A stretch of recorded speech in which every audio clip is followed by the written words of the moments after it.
छात्रों, आज हम अनुसूची के बारे में अध्ययन करेंगे। सर्वश्री गुड्डे एवं होट ने कहा है, अनुसूची उन प्रश्नों के एक समूह का नाम है जो साक्षात्कारकर्ता द्वारा किसी दूसरे व्यक्ति से आमने सामने की स्थिति में पूछे और भरे जाते हैं। श्री बोगार्ट्स ने इंट्रोडक्शन टू सोशल रिसर्च 1936 में अनुसूची को परिभाषित करते हुए लिखा है, अनुसूची उन तथ्यों को प्राप्त करने की औपचारिक प्रणाली का प्रतिनिधित्व करती है जो वैश्विक रूप में है तथा सरलता से प्रत्यक्ष योग्य है। श्री मैककॉर्मिक ने एलिमेंट्री सोशल स्टैटिस्टिक्स 1941 में लिखा है, अनुसूची उन प्रश्नों की एक सूची से अधिक कुछ नहीं है जिनका उत्तर देना प्राकल्पना या प्रकल्पनाओं की जांच के लिए आवश्यक होता है। अनुसूची वास्तव में प्रश्नों की एक लिखित सूची है जिसे कि अनुसंधानकर्ता अपने अध्ययन विषय की प्रकृति एवं उद्देश्य को ध्यान में रखकर तैयार करता है, जिससे कि उन प्रश्नों का उत्तर संबंधित व्यक्तियों से मालूम किया जा सके और इस प्रकार आवश्यक सूचना एकत्रित करने की प्रक्रिया को एक व्यवस्थित रूप मिल सके। अलग अलग समाजशास्त्रियों के विचारों को जानने के बाद छात्रों, हम यह कह सकते हैं कि अनुसूची सूचनादाताओं से प्रत्यक्ष एवं औपचारिक रूप में पूछे जाने वाले उन प्रश्नों की एक आयोजित एवं व्यवस्थित प्लान्ड एंड ऑर्गेनाइज्ड सूची है जो कि अध्ययन विषय की वास्तविकताओं को प्रकट करने वाले तथ्यों या सूचनाओं को प्राप्त करने के लिए आवश्यक समझे जाते हैं। छात्रों, यदि अनुसूची को और स्पष्ट रूप में समझना चाहे तो हम यह कह सकते हैं कि अनुसूची एक ऐसा प्रपत्र प्रोफॉर्मा होता है जिसमें कि कुछ प्रश्नों को खूब सोच विचार कर एक सिलसिले से लिख लिया जाता है और यह आशा की जाती है कि अगर उन प्रश्नों का सही उत्तर मिल गया तो अध्ययन विषय के संबंध में कुछ ऐसे तथ्य या सूचनाएं एकत्रित हो जाएंगी कि उनसे अध्ययन विषय की वास्तविकताओं पर प्रकाश पड़ेगा। इस प्रपत्र को आवश्यक संख्या में छपवा लिया जाता है और एक एक अनुसूची एक एक सूचनादाता द्वारा दिए गए उत्तरों को लिखने के लिए प्रयोग की जाती है।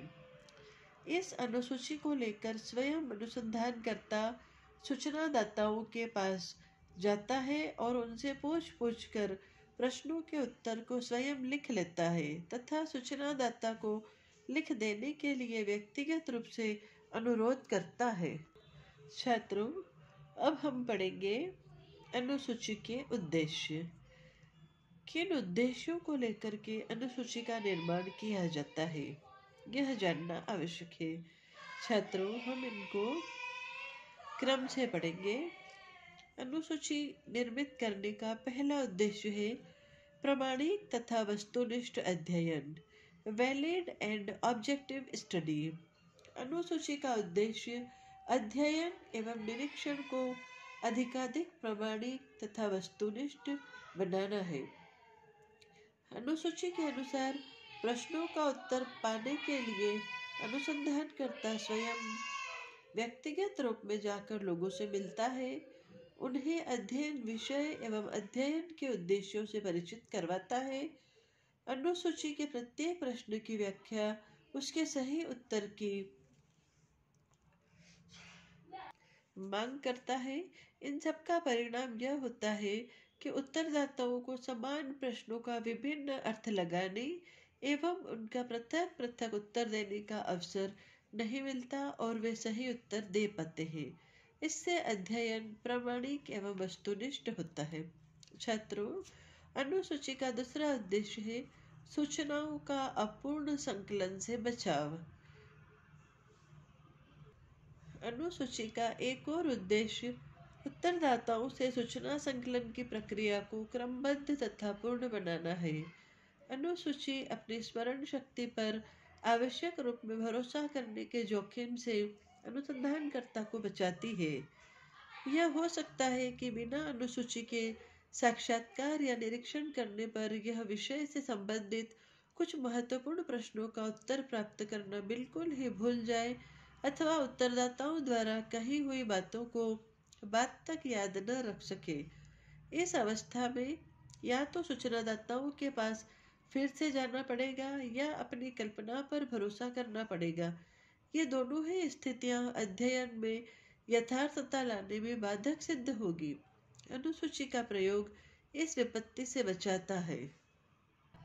छात्रों, अनुसूची निर्मित करने का तीसरा उद्देश्य है सूचनाओं का व्यवस्थित या क्रमबद्ध संकलन, सिस्टमेटिक कलेक्शन ऑफ डाटाज। अनुसूची में सभी प्रश्नों को खूब सोच विचार व्यवस्थित एवं क्रमबद्ध रूप से प्रस्तुत किया जाता है। अतः उनके उत्तर में जो सूचनाएं प्राप्त होती है उनमें भी एक व्यवस्था एवं क्रमबद्धता होती है, जिसके कारण आगे चलकर उनके वर्गीकरण एवं विश्लेषण में अधिक कठिनाई नहीं होती। इस प्रकार अनुसूची का एक महत्वपूर्ण उद्देश्य वर्गीकरण, सारणीयन, विश्लेषण एवं व्याख्या के कार्य को सरल बनाना होता है। अगर अनुसूची की सहायता न ली गई तो सूचनादाता अपनी अपनी बातें अपने अपने ढंग से वर्णनात्मक या कहानी के रूप में कहता है। इस अर्थ में प्राप्त की गई सूचना को वर्गीकृत करने तथा विवेचना करने में बहुत परेशानी का सामना करना पड़ता है। अनुसूची का उद्देश्य इस परेशानी से हमें बचाता है। छात्रों, अनुसूची का चौथा उद्देश्य है अनावश्यक तथ्यों का बहिष्कार। अनुसूची जहाँ एक ओर किसी आवश्यक सामग्री को छूटने नहीं देती, वहीं दूसरी ओर किसी अनावश्यक एवं असंबंधित तथ्यों को भी अध्ययन में सम्मिलित होने का अवसर नहीं देती। अनुसूची में प्रश्नों को सम्मिलित करने से पूर्व इस बात का खूब ध्यान रखा जाता है कि प्रत्येक प्रश्न निश्चित रूप में अध्ययन के उद्देश्य के अनुकूल ही हो और कोई प्रश्न न सम्मिलित किया जाए जिससे कि व्यर्थ की सामग्री एकत्रित हो जाए।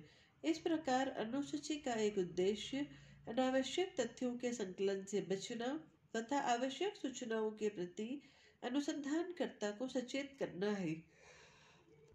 छात्रों, अब हम पढ़ेंगे उत्तम अनुसूची की विशेषताएं। अनुसूची प्रश्नों के उत्तर के रूप में प्राप्त सूचनाओं को एकत्रित करने का एक साधन है।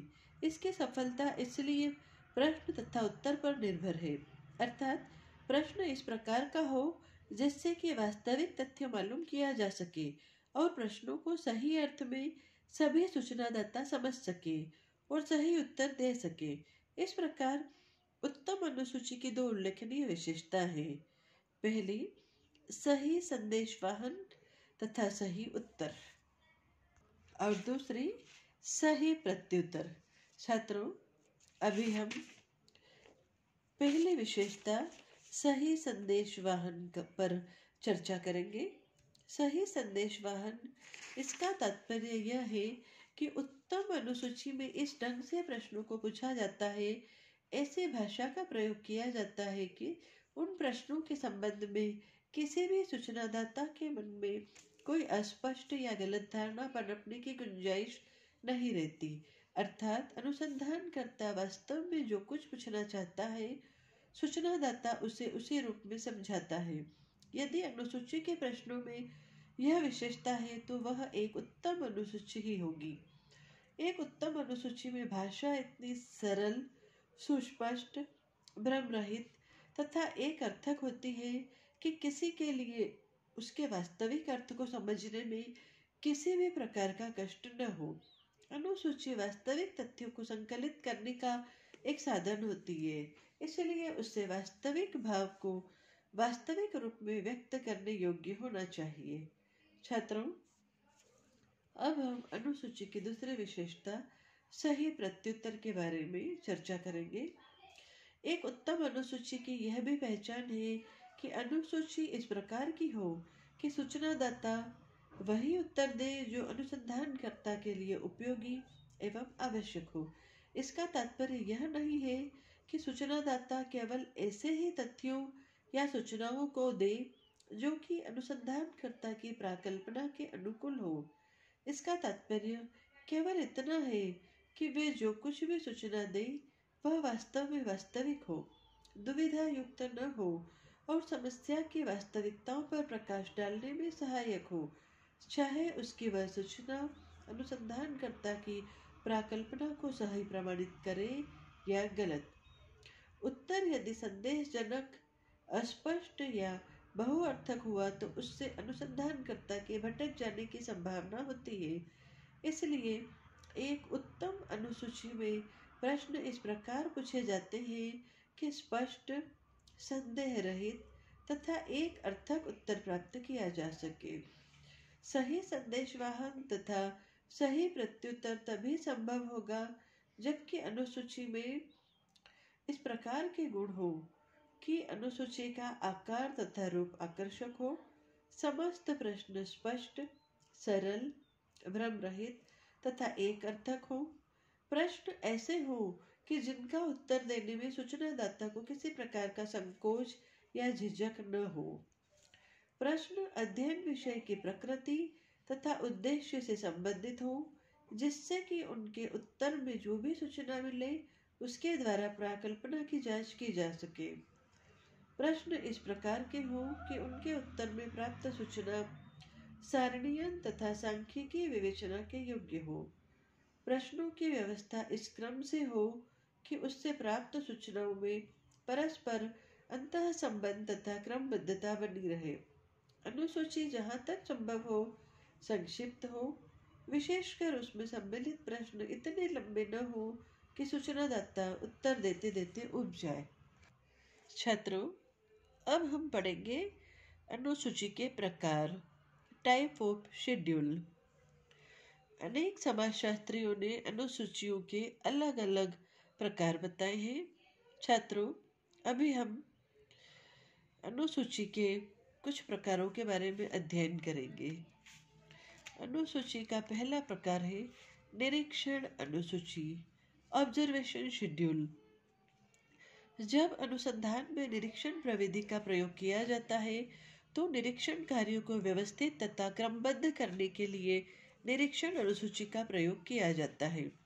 वास्तव में इस प्रकार की अनुसूची में प्रश्नों का समावेश नहीं, बल्कि कुछ इस प्रकार की मोटी मोटी बातों का समावेश होता है जो कि निरीक्षण के दौरान सामने आ सकती है या जिनके बारे में निरीक्षण के द्वारा सूचनाएं प्राप्त की जा सकती है।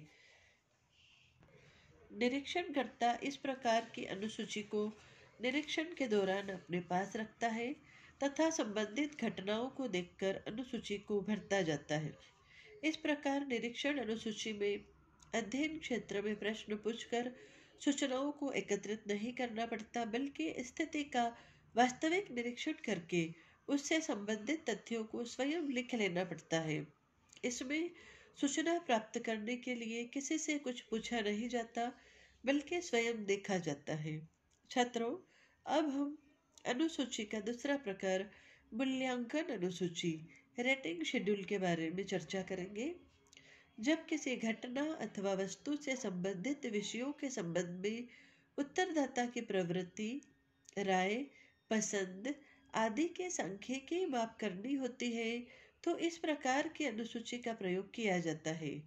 मनोविज्ञान तथा सामाजिक अनुसंधान में इस अनुसूची का अत्यधिक प्रयोग किया जाता है। जैसे जाति प्रथा को निर्बल करने वाले कारकों का मूल्यांकन करना है तो मूल्यांकन अनुसूची अत्यंत सहायक सिद्ध हो सकती है, क्योंकि इसके द्वारा असफलता के कारकों के विषय में विभिन्न सूचनादाता की राय, विचार आदि से संबंधित सूचनाओं को एकत्रित किया जा सकता है। छात्रों, अब हम अनुसूची के तीसरे प्रकार के बारे में चर्चा करेंगे। तीसरा है संस्था सर्वेक्षण अनुसूची, इंस्टीट्यूशन सर्वे शेड्यूल। इस प्रकार की अनुसूची के द्वारा किसी संस्था में संबंधित समस्याओं का मूल्यांकन किया जाता है। इस प्रकार की अनुसूची का निर्माण किसी विशिष्ट संस्था अथवा एक संस्था के विशिष्ट पहलू के अध्ययन के लिए किया जाता है। जब यह अनुसूची किसी संस्था के सामने आने वाली समस्त समस्याओं के मूल्यांकन करने के उद्देश्य से बनाई जाती है तो वह काफ़ी लंबी होती है, क्योंकि उस संस्था से संबंधित प्रत्येक समस्या के प्रत्येक पक्ष के बारे में आवश्यक प्रश्नों को अनुसूची में सम्मिलित करना पड़ता है। छात्रों, अब हम अनुसूची का चौथा प्रकार साक्षात्कार अनुसूची के बारे में चर्चा करेंगे। साक्षात्कार को व्यवस्थित तथा क्रमबद्ध रूप में संचालित करने के लिए इस प्रकार की अनुसूची का प्रयोग किया जाता है। सहायक सूचनाओं की प्राप्ति के लिए एवं संकलित सूचना की परीक्षा के लिए भी यह अनुसूची उपयोगी है। व्यक्तिगत रूप से सूचनादाता से मिलकर संबंधित प्रश्नों का उत्तर प्राप्त करना ही इस प्रकार की अनुसूची का प्रमुख उद्देश्य होता है। इस प्रकार की अनुसूची से लाभ यह होता है कि साक्षात्कार के दौरान सूचनादाता से कहानी किस्सों के रूप में वर्णनात्मक सूचनाएं नहीं अपितु वर्गीकरण एवं सारणीयन के उपयुक्त तथ्य प्राप्त किए जा सकते हैं। छात्रों, अब हम अनुसूची के पांचवें और अंतिम प्रकार प्रलेखीय अनुसूची डॉक्यूमेंट्री शेड्यूल के बारे में चर्चा करेंगे।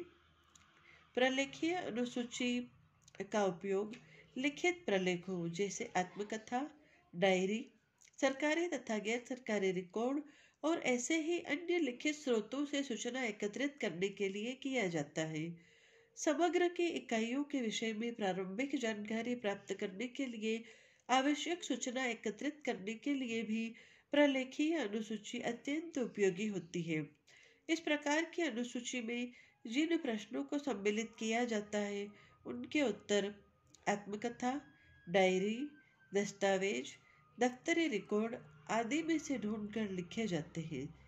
इस अनुसूची की सफलता के लिए इसी कारण संबंधित सभी प्रलेखों तथा रिकॉर्डों को अधिक मात्रा में प्राप्त करना तथा देखना पड़ता है। छात्रों, अब हम अनुसूची निर्माण की प्रक्रिया के बारे में अध्ययन करेंगे कि किस प्रकार अनुसूची का निर्माण एक अनुसंधानकर्ता को करना चाहिए। छात्रों, अभी तक आपने पढ़ा कि अनुसूची कुछ प्रश्नों की एक सूची मात्र होती है, पर इसका तात्पर्य यह नहीं है कि अनुसूची का निर्माण कोई सरल कार्य है। पर्याप्त सोच विचार के बाद अत्यंत सावधानी पूर्वक अनुसूची का निर्माण अनुसंधानकर्ता को करना पड़ता है। इसलिए अनुसूची निर्माण की प्रक्रिया कई स्तरों में से गुजरती है। छात्रों, हम विभिन्न चरणों के द्वारा अनुसूची निर्माण की प्रक्रिया को समझेंगे। अनुसूची निर्माण का प्रथम चरण में अनुसूची निर्माण से संबंधित पूर्ववर्ती विचार आते हैं। अनुसूची निर्माण के पहले यह निश्चय करना आवश्यक है कि अनुसूची में अध्ययन विषय से संबंधित किन किन पहलुओं और मदों का समावेश करना अध्ययन के उद्देश्य के दृष्टिकोण से आवश्यक है। यह काम सफलतापूर्वक तभी किया जा सकता है जबकि अनुसंधानकर्ता को समस्या का प्रारंभिक ज्ञान हो। इसके लिए समस्या या अध्ययन विषय के संबंध में पूर्ववर्ती विचार परमावश्यक है, जिससे कि यह पता चल जाए कि विषय में कौन कौन से पक्ष अधिक महत्वपूर्ण है और कौन कौन से पक्ष कम महत्वपूर्ण है, क्योंकि उसी के अनुसार प्रश्न भी अधिक या कम पूछे जाएंगे। पहले से ऐसा कर लेने से अनुसूची में प्रश्नों का एक संतुलित अनुपात बनाए रखना संभव होता है और उसमें अनावश्यक प्रश्नों का एक जवाब नहीं हो पाता। साथ ही पूर्ववर्ती विचार और समस्या के संबंध में आवश्यक जानकारी इसलिए भी आवश्यक होती है कि कभी कभी अनुसंधानकर्ता विषय के संबंध में एक संतुलित धारणा को पनपाए बिना ही अनुसूची में उन सभी मदों एवं पहलुओं को सम्मिलित करना चाहते हैं जो उन्हें महत्वपूर्ण तथा रुचिकर प्रतीत होता है। यह प्रवृत्ति समय, शक्ति एवं धन के अपव्यय का कारण बनती है। अतः इस स्थिति से बचने के लिए एक संतुलित प्रश्न सूची को बनाना आवश्यक है, क्योंकि इसके बिना यह संभव है कि कुछ महत्वहीन पक्षों को अनुसूची में अधिक मान्यता मिल जाए जबकि कुछ महत्वपूर्ण पक्ष बिल्कुल ही छूट जाए। अतः सर्वप्रथम अनुसंधान विषय से संबंधित पूर्व ज्ञान के आधार पर उसे विभिन्न पहलुओं में इस प्रकार विभाजित कर लेना चाहिए कि कोई भी महत्वपूर्ण पक्ष छूट न जाए और कोई भी महत्वहीन पक्ष सम्मिलित होने का अवसर न पाए। छात्रों, अब हम अनुसूची निर्माण के द्वितीय चरण के बारे में अध्ययन करेंगे। समस्या या अध्ययन विषय को विभिन्न पहलुओं में विभाजित कर लेने के पश्चात प्रत्येक पहलू को विभिन्न उप विभागों में विभाजित कर लेना होता है और साथ ही यह भी निश्चित करना होता है कि प्रत्येक उप विभाग के संबंध में किस किस प्रकार की सूचनाएं आवश्यक हैं, ताकि उस उप विभाग से संबंधित सभी विषय स्पष्ट हो जाएं अथवा उन पर पर्याप्त प्रकाश पड़ सके। ऐसा करने से पूर्व दो बातों का ध्यान हमें विशेष रूप से रखना होगा। पहला तो यह कि किस प्रकार के प्रश्नों को अनुसूची में सम्मिलित करने पर एक पहलू विशेष पर अधिकतम प्रकाश पड़ सकेगा, और दूसरा यह कि इस प्रकार के प्रश्नों के उत्तर से प्राप्त सूचनाओं का अनुसंधान के उद्देश्य की पूर्ति में किस सीमा तक उपयोग हो सकेगा। इस प्रकार इस स्तर पर अध्ययन विषय के विभिन्न पहलुओं के उपभागों तथा उनसे संबंधित प्रश्नों के विस्तार, प्रकृति तथा उपयोगिता के संबंध में निश्चित कर लेना होता है। छात्रों, अब हम अनुसूची निर्माण के तीसरे चरण के बारे में अध्ययन करेंगे। तीसरे स्तर पर प्रश्नों का निर्माण किया जाता है, पर जल्दबाजी में प्रश्नों के निर्माण से सदा बचना चाहिए, क्योंकि प्रश्नों की प्रकृति पर ही निर्भर करेगा कि उत्तरदाता उन प्रश्नों को सही अर्थ में समझकर सही उत्तर दे सकेगा या नहीं। अतः आवश्यक है कि प्रश्न की भाषा किसी भी अवस्था में जटिल, अस्पष्ट, संदेह युक्त, बहुअर्थक और सूचनादाता की भावनाओं को ठेस पहुंचाने वाले न हो। प्रश्न ऐसा भी न हो कि सूचनादाता के मन में झुंझलाहट, विरक्ति या कोई क्रोध उत्पन्न हो, अथवा प्रश्न ऐसा भी न हो कि उसका उत्तर देने में उसे संकोच या डर का अनुभव हो।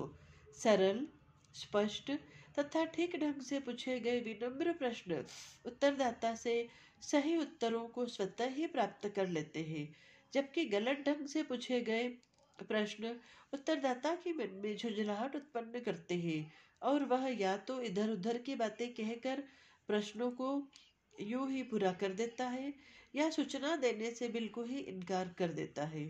अव्यवस्थित एवं बिखरे हुए प्रश्न न तो सही उत्तर प्राप्त कर सकते हैं और न ही उनके उत्तरों से अध्ययन विषय की वास्तविकताएं प्रकट हो पाती है। साथ ही जल्दबाजी में ऐसा भी हो सकता है कि अनुसूची में कई ऐसे प्रश्नों का समावेश हो जाए जिनका अध्ययन विषय से कोई प्रत्यक्ष संबंध न हो। अनुसूची में सम्मिलित प्रश्नों की आधारभूत विशेषता यह होनी चाहिए कि प्रश्न इस प्रकार के हो कि सभी उत्तरदाता उन्हें एक ही अर्थ में समझे और उसी के अनुसार उत्तर दे, और उन उत्तरों का प्रत्यक्ष संबंध अध्ययन के उद्देश्य से हो, अर्थात वे उत्तर समस्या या विषय को समझने में उपयोगी हो। छात्रों, अब हम अनुसूची निर्माण की प्रक्रिया के चतुर्थ चरण के बारे में चर्चा करेंगे। इस चरण में बनाए गए प्रश्नों को एक सिलसिले से या क्रमबद्ध रूप से लगाया जाता है। इसकी कई उपयोगिताएं हैं। सर्वप्रथम तो यह कि प्रश्नों को इस प्रकार क्रम से लगा लेने से उत्तरों के माध्यम से तथ्यों की प्राप्ति उसी सिलसिले से होती है जिस सिलसिले से हमें तथ्यों का विश्लेषण एवं व्याख्या करना तथा रिपोर्ट प्रस्तुत करना है। प्रश्नों को एक क्रम से लगा लेने से दूसरा फायदा यह होता है कि सूचनादाताओं से उत्तर मिलने में भी आसानी होती है। उत्तर देने के लिए भी एक मानसिक तैयारी की आवश्यकता होती है, और इसलिए अगर आरंभ में ही कुछ गंभीर प्रश्न पूछे जाए तो उत्तरदाता घबरा जाता है और अनुसंधानकर्ता से अपना पीछा छुड़ाने के लिए व्याकुल हो उठता है। ऐसी अवस्था में बहुत ही सरल, सीधे एवं संक्षिप्त प्रश्नों से आरंभ करके यदि क्रमशः गंभीर प्रश्नों की ओर आगे बढ़ा जाए तो उत्तरदाता को उत्तर देने के लिए आवश्यक मानसिक तैयारी कर लेने का अवसर मिल जाता है और वह स्वयं अध्ययन विषय में रुचि लेने लगता है। इससे सही उत्तर प्राप्त हो जाते हैं। प्रश्नों को इस प्रकार एक क्रम से लगाते समय इस बात का भी ध्यान रखना चाहिए कि कोई ऐसा प्रश्न तो सम्मिलित नहीं किया जा रहा जिसका उत्तर नहीं मिल सकता। ऐसे प्रश्नों को निकाल देना चाहिए। छात्रों, अब हम अनुसूची निर्माण के अंतिम चरण की ओर बढ़ रहे हैं। इस स्तर पर अनुसूची की वैधता वैलिडिटी की जांच की जाती है, अर्थात यह देखा जाता है कि जिस उद्देश्य से प्रश्नों का निर्माण किया गया है उन प्रश्नों में वास्तव में उन उद्देश्यों की पूर्ति हो भी सकेगी या नहीं। इस प्रकार की जांच कर लेना आवश्यक है, क्योंकि व्यावहारिक रूप में यह देखा गया है कि प्रश्नों के निर्माण में कितनी ही सावधानी क्यों न बरती जाए, कुछ न कुछ ऐसी गलतियां या कमियां रह जाती हैं जिनके कारण सही उत्तर प्राप्त करने में कठिनाई उत्पन्न हो सकती है। अतः इस कठिनाई को पहले ही दूर कर लेना श्रेयकर होता है। इसी उद्देश्य ने अनुसूची को अंतिम रूप देने से पूर्व थोड़े से व्यक्तियों से अनुसूची के प्रश्नों का उत्तर प्राप्त करके यह जान लेना चाहिए कि लोग प्रश्नों को उनके यथार्थ अर्थ में और एक ही अर्थ में समझकर सही उत्तर देने में समर्थ है अथवा नहीं। यदि नहीं तो आवश्यकता अनुसार प्रश्नों में हेर फेर कर लेना उचित है। इस प्रकार का हेर फेर कुछ प्रश्नों को बिल्कुल हटाकर या उनकी भाषा बदलकर उनके क्रम में परिवर्तित करके अथवा नए प्रश्नों को जोड़कर किया जा सकता है। इस प्रकार अनुसूची की कमियों को दूर कर लेने से आगे चलकर अनेक परेशानियों से बचा जा सकता है।